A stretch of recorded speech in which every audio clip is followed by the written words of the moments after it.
Welcome back to the game, guys. We hop into a fresh best of 3, but before we get into anything so it doesn't go over top of the gameplay itself, I want to give a big shout out and a welcome to Algid25. Thank you for becoming a base Tradian. Welcome to the chat, man. All the replays from today, by the way, are going out to our subs, all the ones that I cast at least, and of course, those who are subbed earn double the partoofs while you're here. So, thanks again, man, and enjoy your benefits. Spawning here in the top left corner, though, in this fresh best of 3, still in the Home Story Cup 9 European qualifiers, it is the player from Alien Invasion, the Green Terran, Lillekanin. And his opponent over yonder to the top right, Acer's own, Red Zerg, Paranoid. Okay, so both of these guys, we've cast both of them at this point, and they've both played really weird freaking games. If you guys missed the games from earlier, let me give you a quick too long didn't read. First off, go watch the VODs. Lillekanin just finished Mass Battlecruisering versus the Zerg player. When I say Mass Battlecruiser, I mean literally, that was his only SCVs and Battlecruisers. I think like two Vikings or something in the mix. Beyond this, Paranoid earlier, if you guys recall, Queen rushed, quote-unquote, because we all know how Queens are slow off of creep, so Queen, quote-unquote, rushed a Protoss player with Banelings in his natural. I can't fathom any other situation where you're going to see somebody go for like 19 Queens to your opponent's natural base versus Protoss, no less. But despite the fact that we've had really weird games today, I mean, let's be honest, every series has had something a little bit weird going on in it, but despite the fact that we've had oddball games out of both of these players, Lillekanin specifically in the lobby said, time to get all serious, time to play this to the best of his capabilities. I think he recognizes that Paranoid is a player that is formidable and one he has to recognize as a real threat and not a joke. I don't know, maybe Mass Battlecruisers is a legit strategy, and just nobody's figured out the meta game yet. Hell if I know. The other thing, the same token kind of goes for Paranoid here, where this is a guy who, he may have joked around earlier with these Mass Queen builds, or maybe it's legit, I don't know, probably not, because it seems so stupid. But Lillekanin is a Grandmaster Terran player who's really known for all-ins more than his macro game. If we're going to talk, like, really unbiasedly for a second here, guys, as much as I do enjoy watching Lillekanin play, not just that last game, but I mean, we've cast him several times in the past, he is very notorious, I guess we'll say, at not macroing, at getting stuck around that 50 SCV mark, never really taking a fourth in certain scenarios. But at the same token, before you like look too far down on him, he's also taken down players like his teammate Golden in the past. So his TVZ isn't that bad, but it's one of those things where if you can hold off the initial aggression, if you can keep Lillekanin's all-ins at bay, so to speak, as a Zerg player, as long as you're macroing behind it, you'll be good to go, because Lillekanin oftentimes chokes out later on, or falls to all-ins himself. Now, this first Reaper coming across the map is going to get some nice scouting. Big thing, of course, is checking the gas. No gas means no metabolic boost, which means this Reaper can hang around a little bit longer than normal. Paranoid, not playing greedy like we saw Tefl did earlier today. It does have Lings out to defend against this. But again, with no metabolic boost, this means that Lillekanin does not have to leave this base around the 6-minute mark. That's usually the clock for Reapers, by the way. Unfortunately, though, he chose not to go for the third one, goes for the factory. Not that that's a particularly bad versus good choice. I think there's a lot of preference where if you can make Reapers work, you should make Reapers work, but almost loses one. Oh, I think he killed a... No, he didn't kill a Zergling. Lots of buildings lost, though, or building cancels so far. One of these Reapers solos so low. Gets out of the base alive, though, with 3 HP. Bit of a panic mode goes off, but unfortunately this means he's not able to do harass. While this was going on, if he had not, I think, jumped back up to go back towards the mineral lines, he could have killed a drone or two, maybe even softened up a queen with a couple punches. But third CC coming down, both of them in base, worth noting. So, you know, this is... While he's playing against Paranoid, he's the one being a little paranoid. Anybody? I mean, you build the commander on the high ground. It's not like it's a huge detriment. The nice thing is you can lift them off, you can move them, sure, but it's still a couple of seconds you lose. The time you gotta fly over is you're not dropping mules, yada yada yada. Of course, on top of this as well, it makes the base a little bit more exposed because you don't have the wall up, you don't have the protection down here, you don't have any sort of anything, quite frankly. But still patrolling with the 2 Reapers for the time being. Gonna make sure that nothing really leaves the base without him catching it. And for the time being, all these guys can really do is really keep the creep at bay. Again, he's not gonna be able to go against the queens, and he's not gonna be able to do too much, but yeah, he's at the very least gonna see if anything leaves the base, which is, I guess, kind of priority numero uno.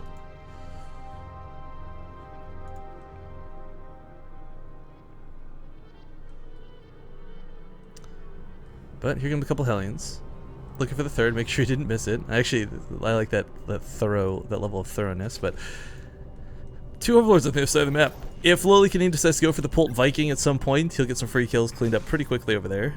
Paranoid, it's worth noting, even though he kind of had that joke game earlier, did get pretty lazy with his overlords, and it did cost him quite a few in the end. Granted, again, that was versus Protoss, not against Terran, but... Interesting way to use the barracks as part of the wall. I guess this will take up some of it, but I imagine with the barracks being down here, it means no tech lab, which means we'll probably see mech, I see with a question mark, or maybe he'll go Sky Terran again, kind of his MO. Whatever the case may be, once he's got that Banshee across the map, he's certainly going to have the killing power to take down a couple of these queens.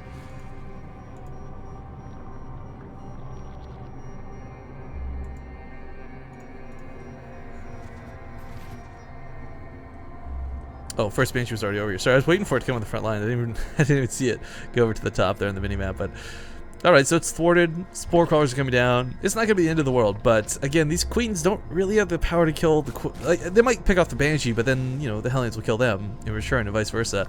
So wait for that Spire to come out. It's probably Paranoid's best bet. It'll be the best way to deal with the Banshee. Comes here towards the main. Again, there's Spore crawlers everywhere, so this cloak won't be an issue. It is finishing up in a second's time. But we don't actually see additional Banshee production, so it's only going to be 2 for the time being. It's really hard to justify going for Cloak if you don't use a lot of Banshees. I mean, that's really weird to say, but I mean, one Banshee with Cloak, granted Cloak's a lot cheaper than it was once upon a time, but still 100 to dedicate to it and not really utilize it is going to sting.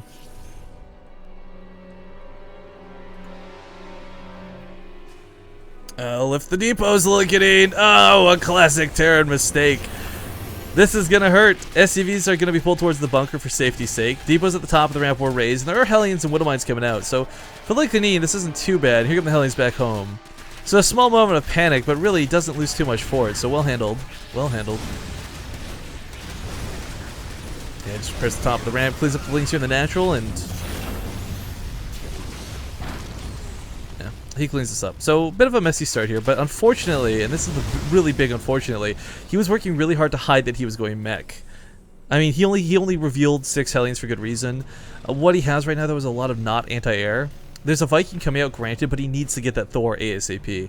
If he doesn't build a Thor right now, these Mutalisks will run rampant over his base. There are some turrets coming down, but look how much of the base is not covered by turrets. One Viking will not take on 9 Mutalisks, not by any stretch of the imagination, and even if he gets a couple good Widowmine hits, again, there's not a lot of anti-air. So yeah, there we go. Thor coming out right away. This should be out in time enough that it's not going to cost the Lillekanin the game. But at the same time, sitting back home defensively like this is affording Paranoid the opportunity to go for a double expansion, to take a third, to take a fourth. And Mutalisks have been joked around, kind of like the same way Protoss have been, as far as like what's OP and what's not. I think the bottom line though, nice snipe on that, Widowmine. The bottom line though is, if you can get that Mutalisk count high enough, they can certainly kill a meching player. We've seen it happen before. Magic boxing Mutalisk is not something to joke around with, and unfortunately, while he will lose a tech lab here, it's not going to stop the Thor from popping out. And ooh god, we have him during Locust. So having seen mech, Paranoid's already preparing to go into his own Swarmhouse playstyle. I wouldn't call this particularly good versus bad. I think a lot of people see Swarmhouse and they immediately think like 80-minute game versus goody, but mech doesn't mean you play turtle style. Mech doesn't always mean that you sit there for 40 minutes and wait to expand. There are some players like Goody who do precisely that, but at the same time, if you've got a lot of Thors out early on and a lot of Hellbats, you'll push through the first waves of Locusts, because there's only going to be about, what, maybe 3-5 Swarmhouse making 6 or 10 Locusts. It's not hard to push on through that. Thors, they hit so hard, but they hit really dumb and slow, kind of like, I guess, grown-up roaches. Hey, what's up? Shout out to Hody, just while we wait for this game to continue through here. Thanks for that sub, bro. Same benefits as stated earlier apply to you, don't forget. But the Link's gonna get a nice round on the Hellions. Ooh, try to actually disengage at a very inopportune moment. Still managed to get a good connection, but the Vikings go down, and there's really not a lot here to stop these Mutalisks. So the Banshees will get away because they cloak, thank goodness. But back at home, whoa. This is something I've seen MMA do in the past, guys. This is something that I think is gonna be a bit weird and hard to deal with. So he opened up going mech. 100% was looking to go mech. But he's not upgrading into it. In fact, he's starting to go for bio instead. This is a really expensive tech path to pull off, but this is one of the strongest strategies a Terran player can do if executed correctly. Because you'll have the power of Blue Flame, Hellbats, Thors, as well as fully upgraded bio. This is kind of like your dessert before your dinner. But I don't know, at the same time, with the Swarmhouse already coming out, he's not going to have the drop capabilities. He's not going to be able to get around the Swarmhouse like you normally would. And while bio can certainly push into Locust waves, you never really want to, is the thing. But the nice thing going for him, he does have a third base down, and this is usually pretty hard to secure on this map, on this on merry-go-round, because oftentimes you'll have Lings running around the map, you'll have Mutalisks running around the map, canceling your third, killing missile turrets, picking off this third, not letting it go down. But because it's Swarm Host, it's a slower start, so he can actually take this pretty comfortably for the time being. Other side of the map, we still got the Banshees being pretty diligent, looking around for areas in which to attack, but yeah, we're not gonna have that siege tank line by any means to pick off the Locust waves. Now for Lillekanin, the backwards tech here, as we see, normally you're like, oh god, Stimpak's coming up at the 15-minute mark of the game, this player is screwed, this player is dead. But even with these Banshees, he's still finding ways to be aggressive on his own. He knows the Mutalisks will be responding in some due time. And he sees the Swarm Host. That's a big deal. Because up until this point, they had not been revealed. It's just kind of guesswork, like, is he going Swarm Host or not? Now, the really nice thing is, Hellbats, guys, they're going to die to Locust Waves, don't get me wrong. But they've got enough HP to soak hits, and they deal enough damage to wipe them out.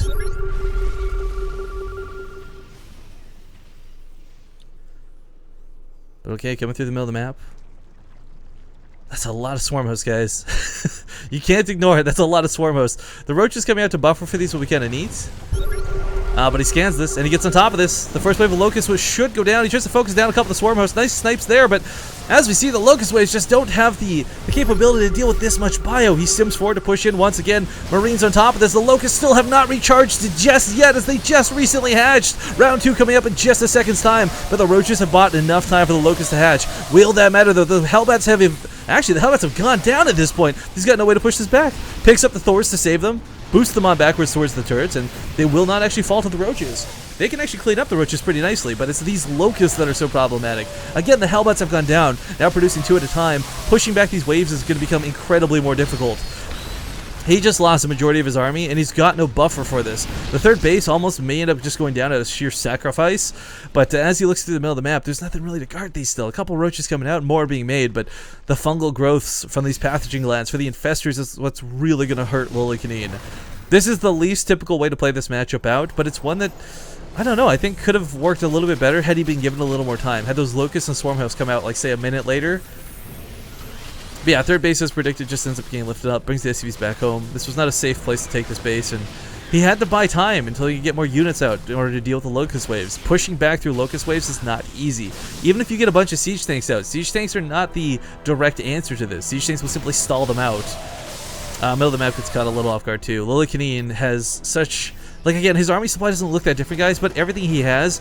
It's not quite complementary unless it's maxed. It's weird to consider and phrase it like that, but that's kind of the case. Like, your Marine count's never going to be big enough to shut down Mutalisks or Swarm Host waves. The Widowmite count is so, I don't know, cute, we'll call it that. And the Thors, they hit really hard, but there's not a lot of them. So, again, he's got really nice units, but the composition is too lackluster at the moment to be too scary, I guess.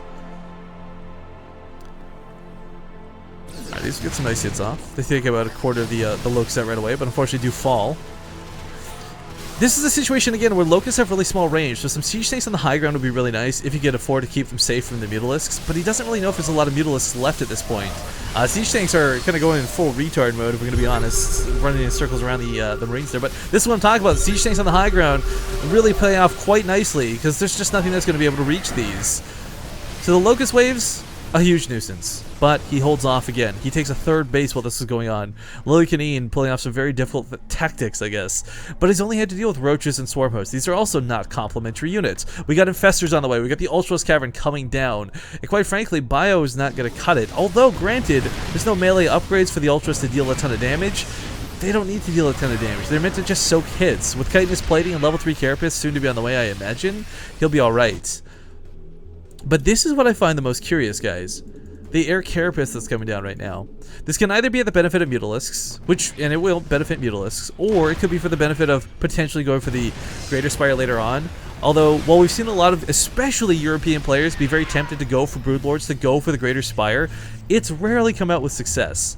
Broodlords have their place in this matchup, and I think that's to bait out Vikings at best, so that your opponent doesn't have the composition to actually deal with your ground forces, but that's another story for another day. If we see Greater Spire come out, we'll talk about it then, but for now we get the Ultraviolet Cavern looking to come out in a moment's time. We do have a hit squad that managed to circumvent the majority of the map as well as detection. There's nothing down here towards the south for Paranoid. And while these roaches are coming forward to try and get on top of these tanks, as stated before, they're a little too far set back, and without high ground vision, gets annihilated.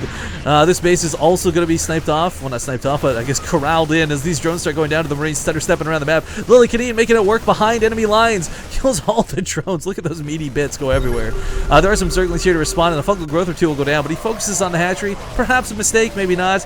Either way, he kills the drone line, which is not too bad. Neither player's really been able to get to the other's workers count at this point, and I think a couple turrets down here would be just, I think, icing on the cake for the siege tank positioning he has. Somehow finds a way to get good positioning here to secure this third base, but Lillekanin, as pointed before, guys, notorious for having low worker count come to the late game. So sitting here on 50 workers doesn't exactly have the best supply in the world, and doesn't even supply cap up to 200. So, I mean, his limitations right now are that he's always going to be fighting a losing battle. He's never going to have the supply to match his opponent. And he's going to be fighting from, like, tactical advantages. I guess kind of guerrilla warfare, if you want to consider it like that. It's kind of funny, too, the priority in this medevac is really low, because there's not a lot in it. Big drop here in the north actually goes off. Army is being segmented up there, so these two... Well, actually, the spy car being transfused like a million times with this queen. But these two Marines getting unloaded in the main will pick off some of the drones, maybe even go for the queen. Poor medevac needs to back on up, though. God, he sees the ultras with his last breath, though, and that's got to be a heart attack moment. He doesn't have a lot of Marauders right now. He's got a couple tanks and some decent Thors. But the reason that these Locusts can't storm past is they can't take the hits. If the Ultralists come on the front lines and they just soak a couple of these tank blasts, the Locusts suddenly move forward and can go around the ramp, can get up the cliff, it can go past the enemy lines. But recognizing that while he himself is at the southern part of the map sort of not scouted, recognizing that Lillekanin may also be in that same scenario. So Lillekanin, seeing, oh god, they're coming from the south, starts repositioning. But this base is so critically important. This third base is his economy, it's his lifeline, it's his blood.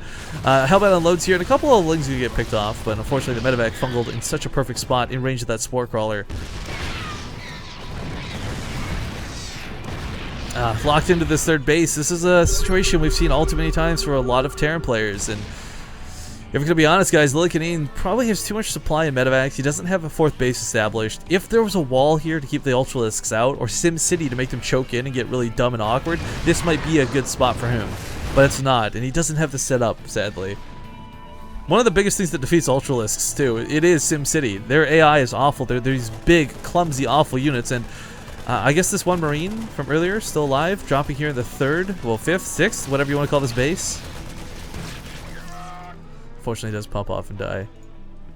And I like the backward tech choice to try and dual tech this up, go for both factories and Marines, go for bio and mech. Kind of a cool move, but Lillekanin needs to get a move on. Lift off the command center, take it to the fourth. There's no anti-air to stop him on the way. If he doesn't establish another base soon for mining, he's even got a command center. What's he doing? Okay, so that's awkward. Oh, he doesn't have this fully gassed up either. Not a big deal, though. A lot of SCVs inefficiently mining at the natural. Yeah, his economy just isn't where it needs to be. He'll max out, I predict, by the end of the game. But unfortunately, it's I don't know, just not a situation he wants to be in, because he can't remax is the problem. Whereas Paranoid's got a bank of 8k minerals, 5k gas, well, almost 9k minerals. Oh, no detection, these fungal... Oh, never mind, not fungal growth. Professor Terran's going to soak the hits here in the front lines, but the eggs don't have the health that they once did. Ultras are pushing through, but there's not enough. Here's the problem. There's no support underneath this.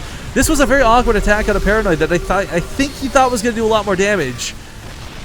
But he holds. Now goes for the counterattack. Realizes he's cleaned up a lot of his opponent's supply. A couple more infestors. Ooh, the fungal growth goes down, but misses one of the Marines. One heroic Marine trying to step forward. Sorry. Locusts are being routed around towards the south now, kind of recognizing that wasn't making a lot of headway over here on this side. So repositions his siege tanks, perhaps a little too close to the edge of the cliff. We'll have to wait and see. But it's worth noting, guys, while Lillekanin doesn't have a huge worker supply and his income is kind of garbage to that of his opponents, you have to consider the fact that because he's got less SCVs, he's going to have a bigger potential supply. Kills the swarm hosts! For a moment, Paranoid doesn't look. The Locusts come up, but he can just stim away from these. He doesn't have to fight these. With the Swarm Host coming down, this relieves a lot of the stress of what he's been dealing with. Now it's Infestors, Ultralisks, and Zerglings. And unfortunately, man, I keep saying unfortunately, this is not going to work so well. There's Blue Flame to deal with the Zerglings, there's no level 3 armor weapon upgrade, for melee, and there's no Adrenal Glands for the Zerglings. 3-3's coming up in a moment's time, granted, but what I really like is the Ventral Sacs. This looks so dumb, and when are you ever going to see this this matchup?